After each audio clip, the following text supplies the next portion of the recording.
नमस्कार, आज आम्ही आपल्याला एक महत्त्वाची बातमी घेऊन आलो आहेत। कोल्हापूर ते पूर्णानगर मार्गावर राज्य परिवहन महामंडळाची बस सेवा सुरू करण्याची विद्यार्थ्यांची मागणी मोठ्या प्रमाणात जोर धरीत आहे। दररोज शालेय विद्यार्थ्यांना 7 ते 8 किलोमीटर सायकलवर प्रवास करण्याची अडचण, त्यामुळे शालेय शिक्षणावर प्रतिकूल प्रभाव पडत आहेत।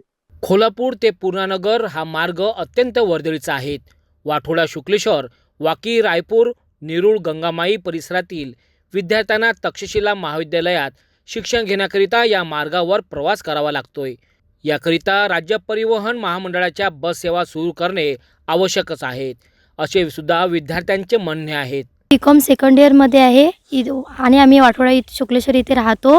इथून आम्ही दारापूर इथे शिक्षण घेण्यासाठी जाते, पण इथे साधारणतः 8 ते 7 किलोमीटर इथे अंतर आहे।